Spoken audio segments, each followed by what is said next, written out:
That's absolute stunners. Should have done this years This is ago. the life and times of Valentina and Eleanor Loos. Eleonora Loos, who were born in Minsk. I'm Valentina. I was born in 1939. And me, I was born, Eleonora was born in 1941. 1941. March 1941 on International Women's Day, March the 8th. March the 8th. Born to my mom, who was Maria Ivanovna Petrova, who was a country girl, as far as I know. From what she used to tell me, came from a big family and they owned a fairly big farm. Not too sure because I never was interested enough to look into her family. But I think there was about two, three sisters and a couple of brothers. And one of the sisters died in her early 20s or 30s. They had a fairly big farm until the communists took over. See, she was born in 1907.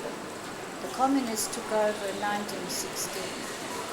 So they collectivized all the farms and threw them off, or cut their land to bits. And then my mother moved to Minsk and was staying with her sister, looking after her children and so forth, until she got married. That's right. And she married her first husband and had two children, a boy and a girl. And then her husband died of a heart attack. She was left on her own, and she met our father, who was in the army, who was of German descent. And these were German people who lived in Russia for generations. They were brought in by Catherine the Great as tradesmen, because at that stage Russia was a serf type kingdom, and there was no tradesmen to do all the fine works around the place. So his family evolved from that, and they lived in a German part colony. It was a colony, yeah, because my father spoke perfect German, even though they lived in Russia, and he was he was in the army, wasn't he? I thought he was attached to the police. No, I don't think so. He came attached to the German police because he was an interpreter when the Germans. That's right. When the Germans came in. What? You might have to talk a little bit louder. Louder? Yeah. Oh. Okay, so my mum married my father. He was about 7 years younger than her, and I lived in an apartment, and I had the two of us. In 1941, Minsk was attacked by the Germans. My father worked as an interpreter for them. And then when the Germans had to retreat because the Russians were beating them, we had to retreat with them because they would have killed my dad and probably the rest of us as well. So we retreated sort of as well as the Germans. Now, so he was an interpreter for the German army. Why would he do that? Well, because when they used to take Russian prisoners and question them, they needed somebody who could interpret. So They did hired a capture German. him? They hired my father, who was Russian, but he spoke German. But did they capture him and then make him do that? I don't know about that. I mean, if you're told, if the Germans have occupied your country and your city, and you're told you speak German, we want you, you don't say no. And that's it. So that's how come we ended up in Germany. Well, we were put onto a convoy of trucks, and we were transported through Poland and the European countries, From Germany. from Russia through to Germany in convoy of trucks to escape the war. And who And the war put you was on those actually- trucks? Ourselves. I don't know that far. I was only born. I was only a baby. The Germans, did they help you? I'm not sure. I think they just joined all the refugees trying to get out of The Russia. refugees helped themselves. Yes, that's right. They had to help them. Who was going to help them? The German army who was fleeing them? No, so yeah. So by some means, because I was only 3, don't quite remember. Just remember bits and pieces of like Do you being in. remember being in the truck?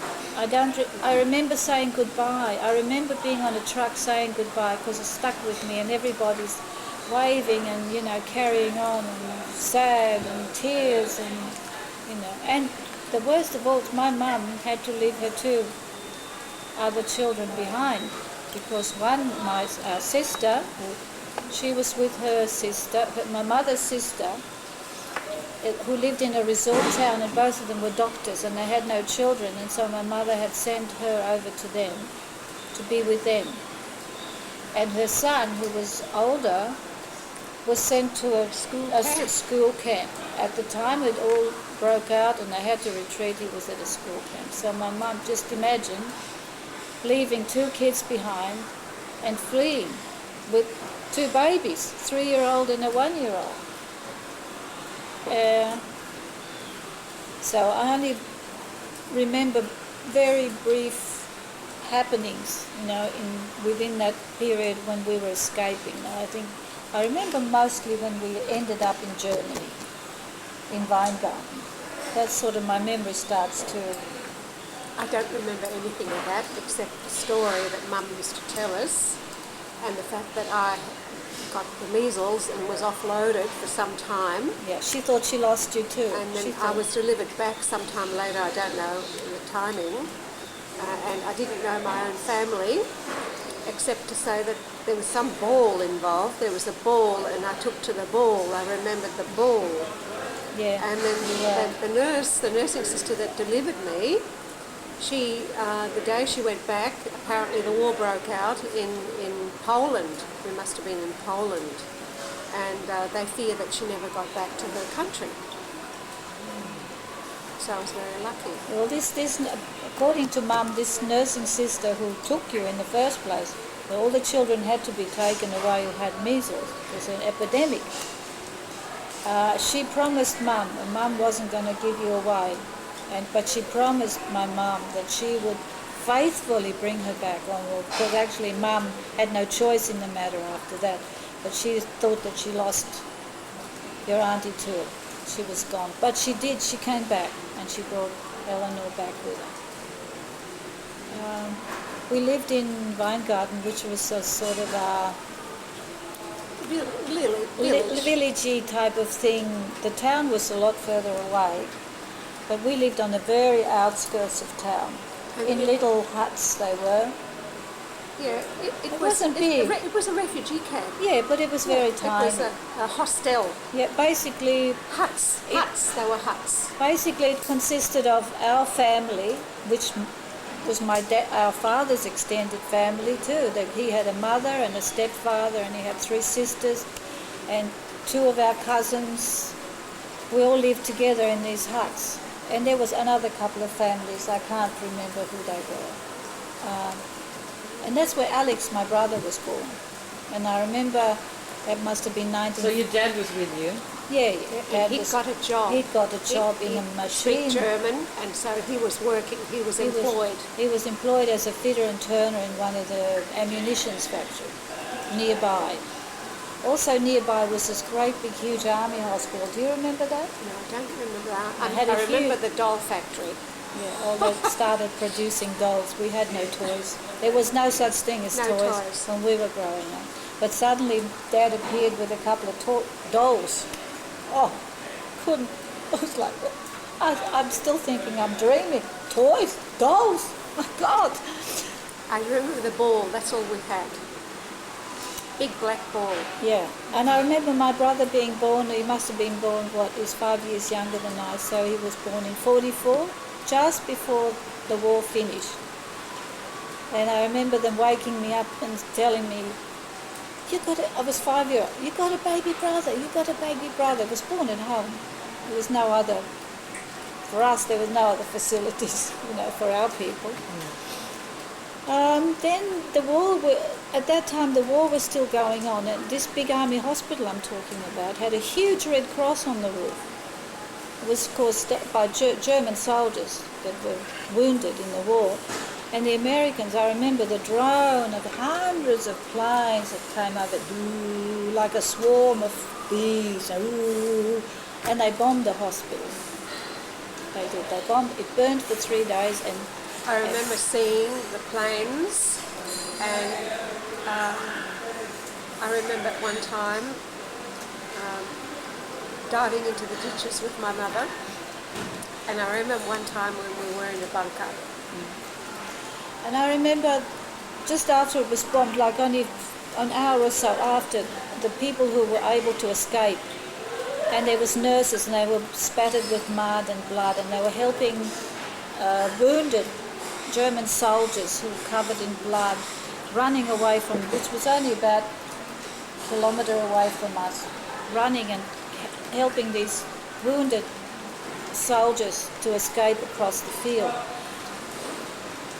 But that was, I remember the ditches. The ditches were made just outside our little refugee centre.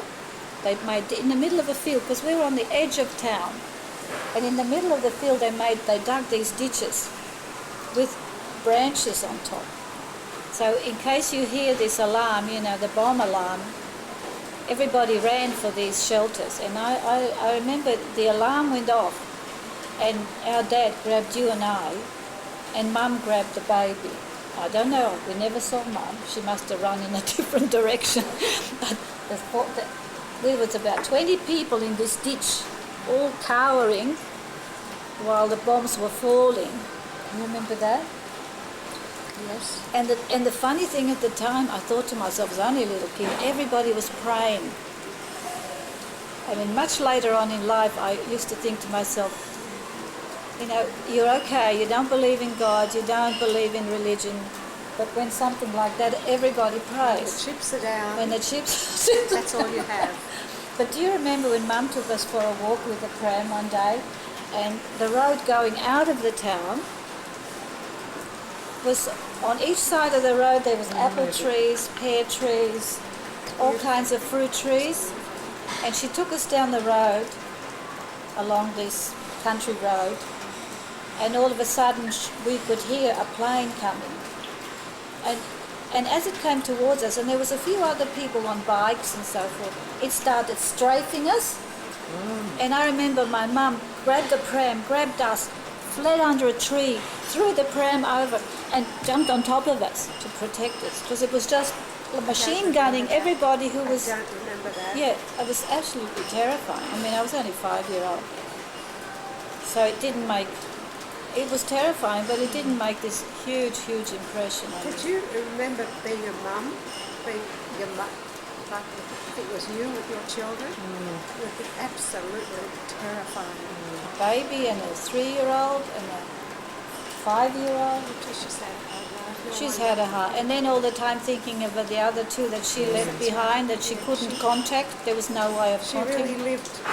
She had a hard She had a life. very hard time. No wonder It she was went a very bit. hard time. No wonder she went a bit funny in her older years. And Then what happened was Dad being working outside, and I don't know how he got wind of the fact that the Russians were coming to pick up all these people from this refugee camp to take them back to Siberia. Do you have any idea? Do you remember how he came across this information? well, because all his family lived in this little refugee camp, and other people as well. But there was people hiding, especially single men. They were hiding in the forest, which wasn't that far away. They were hiding out in the forest, and my father, of course, got wind. And I remember hiding in the forest, my mother father rushing us off into the forest to get to hide. Don't you remember? No. Anyway, he got wind of the fact that these Russians, the French sector that we lived in, because Germany, when the war ended, Germany was divided into sectors, and everyone was in charge of a different part of Germany. So the people who were living in your father was living in the English sector, which was in Austria, and he was all right. They didn't allow the Russian trucks to come in and round up all the Russians. But the French allowed them where we lived.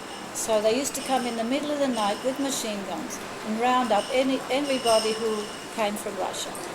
And my father got wind of it quite early in the piece, and he said to his family, that's when he got us out of there, and he found a little flat in the middle of the small town where we lived in, on the first floor. Weingarten. And he then moved us into there. But he told his family to, for the next few days, or whatever it is takes, come and live with us and hide with us. No one knows we're here, except the neighbours. They're all right. But they didn't want to leave. And one night they got rounded up, and everybody all of a sudden they disappeared. And then somebody told Dad that a big truck had come with machine guns. But apparently someone, the night it happened, Mum and Dad escaped. They went into hiding, left us in the care of the babysitter, and there was a knock on the door looking for Mum and Dad. And they, of course... Dad's whole family was taken. When they came back, the following day, or I don't know exactly whether it was the following day or when, we don't know that, but Dad went down and they're all gone. To Siberia. Yeah, that's where they worked on the salt mines. Years and years later, Dad tried to always contact them through the Red Cross and all that. And then years and years later, we finally got a reply, or Dad did. Remember? Mum also tried, and she sent parcels of because they found our brother, half stepbrother. They found him, but by that time he was married and in his 30s, he had wasn't a family. He had a family, and he got 2 girls, and then he called them Val and then Mum sent a couple of parcels, and he wrote back. Very bitter that she left him, not realising she didn't have a choice. And also, didn't he write back and say, do not send any more parcels because he's being reprimanded for them there. The authorities, in some way or other... Oh, they did. In the early days, they did. Are banning that sort of thing, and they're, not I don't know whether they're actually reprimanding them. I was already married then, and you were still living with Mum and Dad, so you would know more about that. Yeah. But I remember Mum saying... He told it to stop sending things because it is not in his benefit. Yeah, so Mum and Dad, from what my father used to tell me, they sent him quite a bit of money, and after that they never heard from him again. And as for my stepsister, well, she was all right, she lived with her Well, they found auntie and her uncle. too. Yeah. But auntie wrote back and said she's fine, she's all right. In other words, leave her alone. This might not be good for her, you trying to get in touch. Because the communists were, they didn't want their citizens to have anything to do with the outside world. They didn't want them to know anything, because then they would start comparing and find out how bad things really were in Russia. So the people who lived in Russia were totally ignorant as to what was going on in the outside world. Yeah. Then we went to school. We lived there, left. I don't know for how long, in Germany, in this apartment. We were getting aid from the UN, United Nations Children, reference, refugees, UN, United Nations Refugee Association. Because I was born during the war and I was very pale and frail. They used to give Mum extra milk and lots of chocolates. And I don't know what Also clothing, like Clothing. second-hand clothing, and special rations, because everything was rationed in Germany after the war. And then our dad, where we lived, he had his little veggie garden in the back. He had all kinds of vegetables. He had rabbits that he used to kill for meat. I don't remember that. Yes, side of oh things. yeah, white rabbits with blue eyes. Oh. Well, there was no choice. It was not very, and he had all kinds of fruits and vegetables in the back. And beyond that was the Bach, which was like sluice. It was a sluice coming out of the mill. A drain. Drain. There was was it a flour Flour mill? mill. Flour mill, drain. It Up was the right at hill. the back of our backyard. Yeah, it's still there, still there. When we went in 1984, it was still Was there. it operational? I didn't go and have a look. I just saw it there, but I didn't sort of look inside. And we were very friendly with the local children, and Oh, we I had a loved good it. time. It was a lovely childhood. For us, it was beautiful. In the wintertime, It was very close to the Black Forest. We used Yes, to go it was. hiking in the Black Forest. and get berries. We Yeah, berries. We used to pick berries. get a bucket and go and pick blueberries and raspberries and then there was the farmer beyond the sluice, Yes, the we used to sluice pinch who had apples. apples and plums and things, and we'd go in there, a whole group of kids from the street, because it was It was good, it was kids, nice. a little street full of kids. We'd go and pinch the apples, climb the trees, and he'd come out. I remember it well. I remember the boys used to climb up the tree and throw the apples down, and we'd try and collect them, and then he'd come out. Yeah, us again. Yeah, and then remember when Dad bought us a sleigh that we I used remember for. going on it. Yes, yeah, I remember he came home with a sleigh. Oh, the best thing we ever had in our And whole we lives. used to tie them together and come down the And hill. the snow, there was so much snow, and the snow plough, we lived on a hill like that, and then come down, and then you'd have to turn left and go down another hill. Or you could turn veer right. So, and it was fairly steep, and a snow plough would come along and put all the snow on either side, big heaps on either side of the road, and the kids, that, especially after school, there were some older kids, there was younger kids, we'd all get together and they'd bring all the sleighs together, and one of the older ones would sit in the front, tie them all up together, like 10 of them. And the older one would sit in front, he was the one with the legs, he was steering, and then no one very going to sit in the very last one, because that was the tail. And they'd come down. My mother never knew what we were doing, that did she? We were out Oh my until God, about it was 8 so o'clock dangerous. at night, because at 8 o'clock at night in winter it was still light. Still light, They used to have to come and get us. because we were that high up towards And you went the to North school Pole. there? Yes, we went to Weingarten School, Yes. big school. The building's still there when we went in 1984. Nothing had changed there. I was telling Shift which way to go, the huge cathedrals. I said, all right, just keep going, turn left, turn right, and this is it, Wolfberger Straße. Nothing had changed. The house was still there. Remember the hotel fiestas, across the Val, the road. fiestas, because it must have been a main street and we're on the first floor. Was. And the jugglers, they would throw lollies and pretzels up there. It was terrific. Certain times of the year there were these fiestas. Yeah, And they they'd were. come right through and they'd be throwing things up. Metzgerle. Our father had Clowns. lollies and he'd throw them down, and they'd throw pretzels up, and it was lovely memories. It was a really good childhood, although it must have been Not very long. very, very hard short. for Dad. Do you remember when he got arrested for black marketeering? Because I didn't remember that. early in the piece, when we first moved there, things were very hard to get. Food was very scarce. Everything was on coupon rations.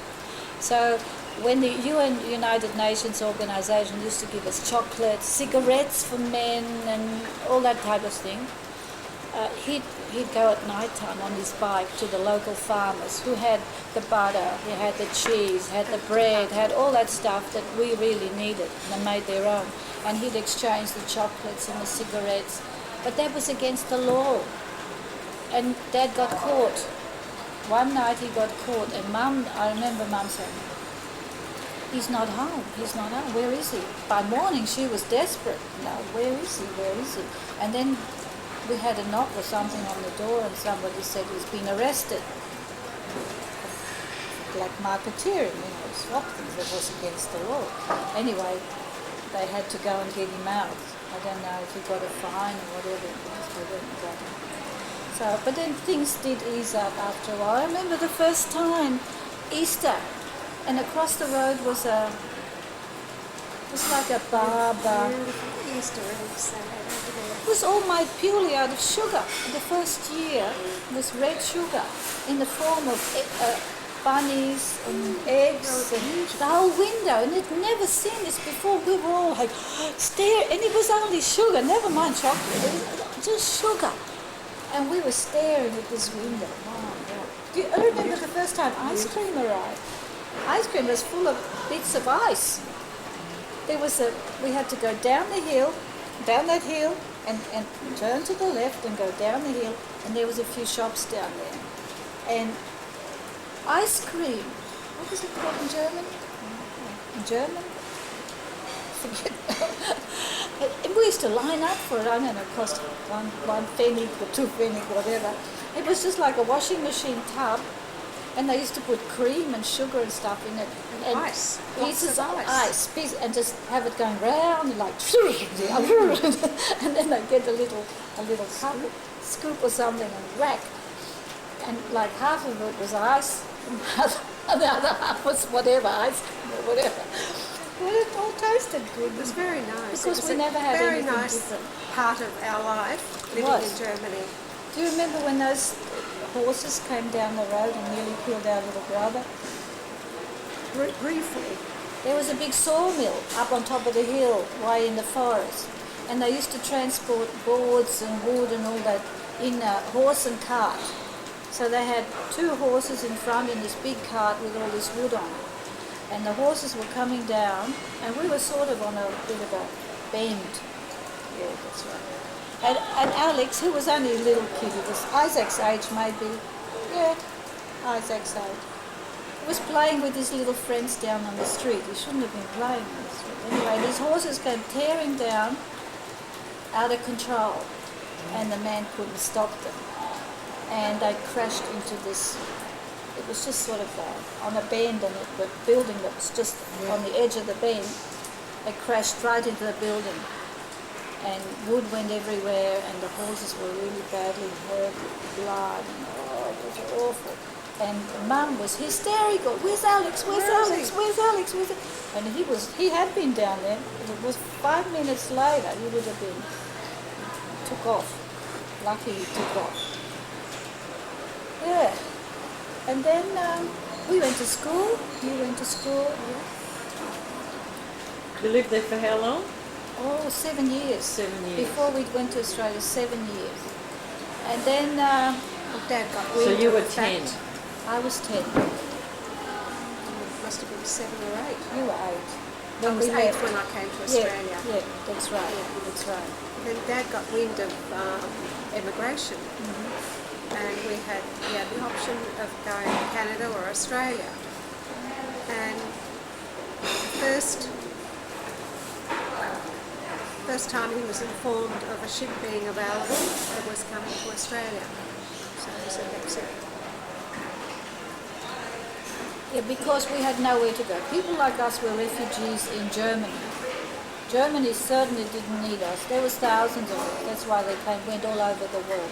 There was thousands of people who Germany didn't need. They had their own problems. They had their own unemployment. They had nothing. The country was absolutely broken apart, bombed to bits. So we couldn't go. A lot of people went home, but we couldn't go home. We didn't have a home anymore. People like us who came to Australia could not go back home because we would have been, parents would have been shot as deserters, and kids would have been probably put in a home or whatever. And then that's when countries all around the world started this refugee association by United Nations. So people, even now, they're taking people who are have nowhere to go. Refugees. We were refugees. We were stateless. And so my father went to the office and put his name down, and he was offered Canada. And by the time it came for our turn to go to Canada, Canada said no more, only single people. Then he was offered Venezuela. Do you remember Venezuela? Yes. And he said no. It was I a bit. just remember, I thought he But when just they was the said first Australia, ship. he said, oh, why not? By that time there was not much alternative. Who knew Australia? No one. I went to the teacher to tell him that I would be leaving in June. We came here in June, didn't we? No, September. I reckon it was that long. No, Ellie. It was.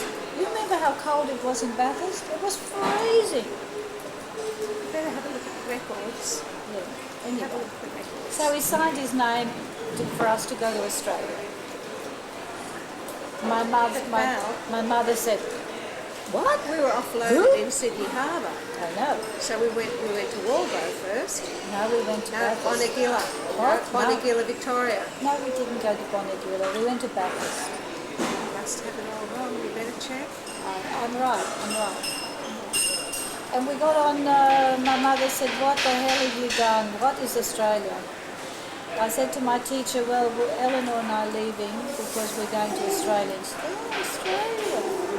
And he started to tell the kids about the million sheep there was in Australia, and that's about all he knew. Not kangaroos, sheep. Sheep. So then they put us on a train and sent us to Italy, through Austria to Italy, to Naples. That's where all I the remember migrants Naples. got on. So we were stuck in Naples for nearly a month in this huge reception centre, which was yeah, it was a long time. And that's where we You're on the first boat a month. we were on the boat a month too. And remember, this is the first time we ever had seen bananas in our lives. Never saw bananas before. It was a miracle.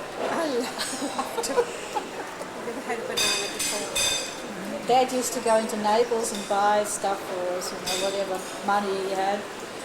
And then we were allocated to go on Goya. The ship was called Goya, SS Goya. It was a Swedish cattle ship which had been converted roughly into a passenger. And men in the front, divided down the middle, men in the front, women in the middle and towards the back. And we was about 16 women in one cabin with one communal bathroom. Wasn't all right? Mum was sick. Like a dog. Val was sick. Alex was sick. I was the only one, me and Dad. Yeah, you and Dad. Yeah, we roamed around the place.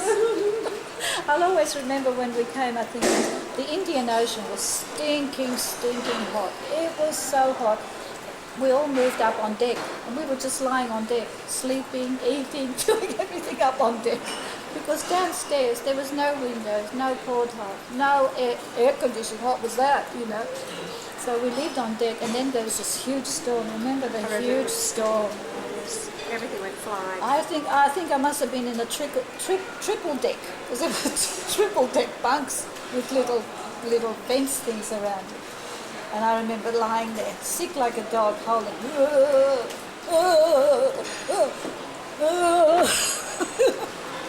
And Dad was on kitchen duty because every man had to do a certain job, rotation.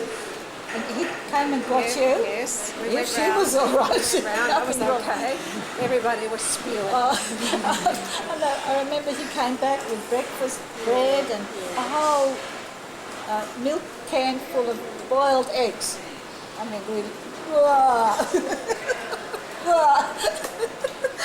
but then he left them, and he left the eggs, and he went, and the eggs fell over, and it was like, ooh, eggs, ooh, eggs, ooh, going up and down the floor all day and all night. True, that's absolutely true. I remember in the kitchen, in the dining room, dishes flying everywhere, and no one around, like everybody, it's only me and Dad walking around. Dad reckons he was on kitchen duty and helping prepare breakfast and whatnot, and he said, all came down, sitting at the table, and he said all of a sudden he went, phew, everybody went green, he said, and they all scrambled back into their cabins or wherever they were. He said, oh, that was bad.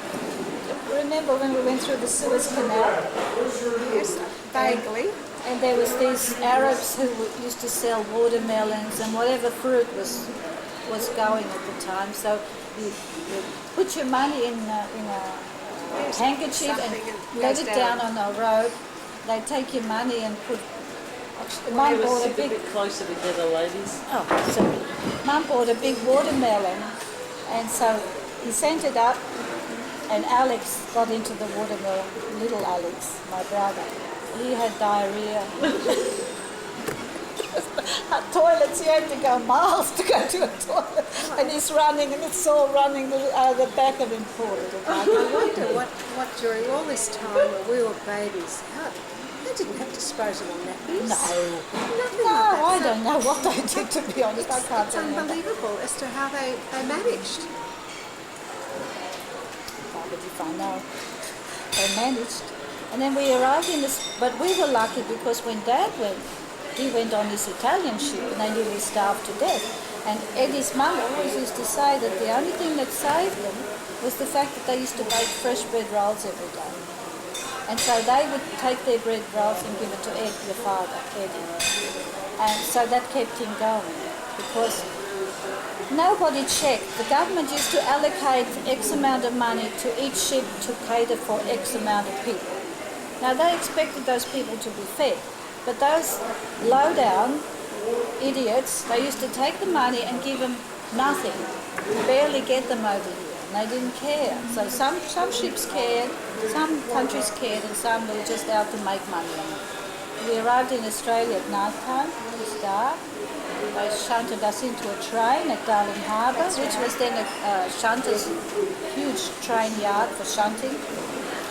And they wouldn't let us out. They locked us in because they were worried that they could be... We were very unpopular in those days. Yes. We were the bloody new Australians. Yes. We were wogs. Although they needed the workers, the people really were not... Didn't want us. No, they didn't want... Well, not the majority. Yeah. Yeah, we were wogs. That's it. Wogs. Basically, we were wogs. And then they took us to Bathurst. And Ellie, that's why I'm thinking it's probably June. I have to ask Eddie. Oh, he didn't. No, I don't know where he ended up. I shouldn't ask him. Surely there's got to be something in the archives somewhere. All I What remember... archives? I don't know. Historical somewhere in... We ended up in Bathurst, which was a general reception centre. You stayed there for 3 months and then they allocated the men a job because every man before they came to Australia had to sign a 2-year contract. Wherever they sent him, he has got to go. So they allocated us Bathurst, where they also gave us a little bit of a taught us a little bit of English. But I remember having to go to school in Bathurst. Just English, basic. I don't remember Bathurst. It was freezing cold, my God, it was cold. And there was army barracks, open army barracks. We arrived in Sydney Harbour with 1 suitcase and 3 children because Dad was told in Germany that money grows on trees in Australia.